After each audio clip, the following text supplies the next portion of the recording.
جی السلام علیکم. آپ سب لوگ خیریت سے ہوں گے. جی آج کچھ اپڈیٹس کے ساتھ آپ کی خدمت میں دوبارہ سے حاضر ہوں. کل کچھ چیزیں سامنے آئیں جی. پاکستانی جو انٹرنیشنل اسٹوڈنٹس ہیں انہوں نے کل بریف کیا جو اسٹینڈنگ کمیٹی ہے جو اوورسیز پاکستانیز. تو اس میں کافی چیزیں انہوں نے جو اسٹوڈنٹ تھے جی کوئی عثمان نام کے ایک انٹرنیشنل اسٹوڈنٹ ہیں انہوں نے کچھ چیزیں بتائیں.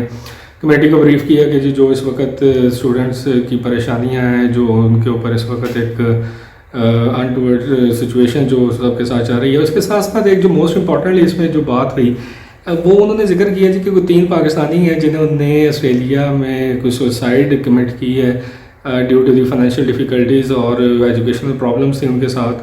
تو جو اسٹینڈنگ کمیٹی کے جو چیئرمین ہیں فیاض الحسن انہوں نے کہا جی کہ اس معاملے کو انہوں نے ریفر کیا to the foreign minister Shah Mahmood Qureshi اور ہی سیٹ کہ یہی معاملہ جو ہے وہ آسٹریلین کاؤنٹر پارٹ کے ساتھ اٹھایا جائے. تو میں ابھی تک اس باقی ساری چیزیں تو ٹھیک ہیں جو پرابلمس انہوں نے بتائی ہیں اسٹوڈنٹس نے اسٹینڈنگ کمیٹی کو اور اس کے ساتھ ساتھ لیکن یہ جو ایک اس میں چیز تھی کہ جن اسٹوڈنٹس نے سوسائڈ کمٹ کی ہے I can not verify this news from any other sources. اس میں مجھے ابھی تک کچھ بھی کنفرم نہیں ہو پایا ہے. تو میرا خیال ہے کہ جب تک کوئی کنفرمیشن نہیں ہوتی اور اسی طرح سے چونکہ اگر یہ ایسی کوئی بات ہوتی this could have been be on the international media news کے اندر یہ چیز آنی تھی لیکن ایسی کوئی چیز سامنے نہیں آئی ہے. تو میرا خیال ہے کہ ایسی چیزوں سے اوائڈ کرنا چاہیے کیونکہ آلریڈی اسٹوڈنٹس کے اوپر کافی پریشانی کا وقت ٹائم جو ہے جو وہ چل رہا ہے اور ہم سب لوگ اب اسی ویٹ میں ہیں کہ کب آسٹریلیا جو ہے اپنے بارڈر اوپننگ کرتا ہے اور کب ہم لوگ جو ہیں وہ واپس آسٹریلیا جا سکیں گے. تو اگر ایسی کوئی فالس نیوز جو ہیں وہ سامنے آئیں گی so these could be problematic so these should be avoided. تو ویڈیو کو لائک کیجیے گا جی اور اسی طرح سے چینل کو سبسکرائب کرنا مت بھولیے گا. اب اگر ہم نیکسٹ چلیں تو اس میں مارسن جو ہے ہی از سینگ انہوں نے کل اور آج کی کچھ ان کی جو اسٹیٹمنٹ سامنے آئی ہیں جس میں انہوں نے کہا جی کہ جو ڈیلٹا ویریئنٹ ہے that is more stronger than the close borders. اگر بارڈرز کو ویسٹرن آسٹریلیا یا کوئی بھی اسٹیٹ اگر بند رکھے گی تو اس کا یہ مطلب نہیں ہے کہ جو ڈیلٹا ویریئنٹ ہے جی وہ وہاں سے وہ اسٹیٹ میں انٹر نہیں ہو پائے گا.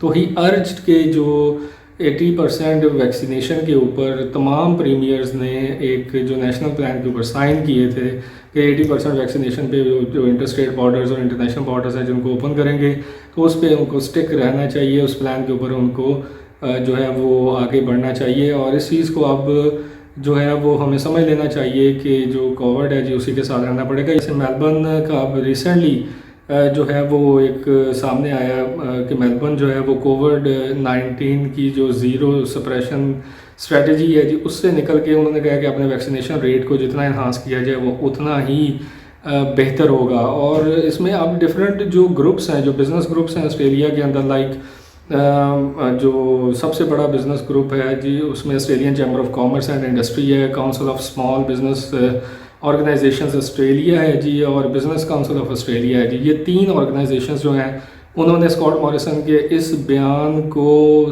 زبردست طریقے سے سپورٹ کیا ہے کہ جب 80% ویکسینیشن کمپلیٹ ہو جاتی ہے جی تو بارڈر اوپننگ جو ہے وہ سٹارٹ کر دی جائے. تو بزنسز جو ہیں دے نو کہ اس وقت جو لاسز ان کے جتنے زیادہ ہو رہے ہیں کلوز بارڈرز کی وجہ سے تو وہ ان سے اب باہر نکلنا چاہ رہے ہیں.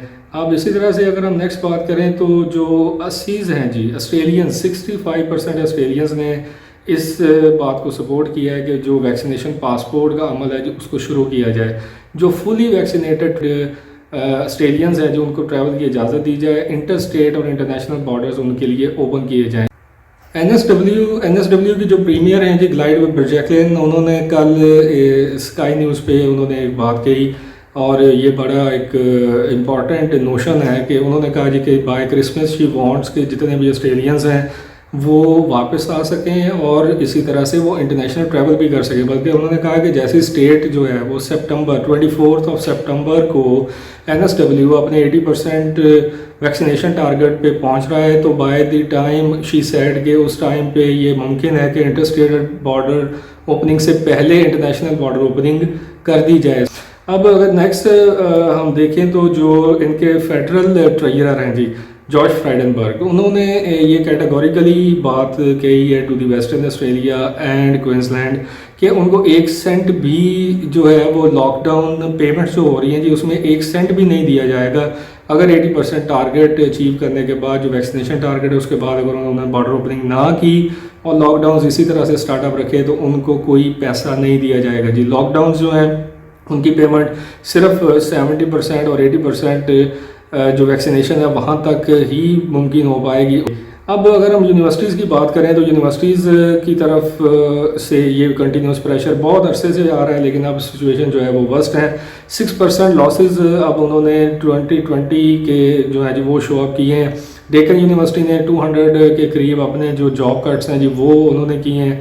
تو یونیورسٹیز اب کنٹینیوسلی پریشر بلڈ اپ کر رہی ہیں, business groups pressure build up کر رہے ہیں. اسکاٹ موریسن کنٹینیوسلی اس چیز کو فیل کر رہے ہیں کہ جی یہ بارڈر اوپننگ جو ہے وہ اس کو اب سٹارٹ اپ کر دینا چاہیے, بیکاز جو ہارمڈ اسٹیٹ والا ایک ٹیگ آسٹریلیا کے اوپر لگ رہا ہے, this is really frustrating for many of the Australians. اور اس کے ساتھ ساتھ اب ہم اگر دیکھیں کہ جو ود ان آسٹریلیا انہوں نے کافی رولز جو ہیں انٹرنیشنل اسٹوڈنٹس کے لیے وہ ریلیکس کیے ہیں. For example age care facilities ہیں جی, وہاں پہ جو اسٹوڈنٹس کام کر رہے ہیں ان کے لیے انہوں نے جو 20 آورز کا فورٹ نائٹ ورکنگ آورز جو ہیں اسٹوڈنٹس کے لیے ان کو بڑھا دیا ہے. زیادہ اپڈیٹس فار ناؤ جی. اپنا بہت سا خیال رکھیے گا. Take care yourself, your loved ones and get vaccinated. آپ ہاکسیز کے اوپر بالکل نہ جائیں. ویکسینیشن جو بھی اویلیبل ہو موڈرنا میں, ایسٹرازینیکا یا فائزر میں, وہ آپ لگوا لیں. ہیو اے گڈ ڈے جی. اللہ حافظ.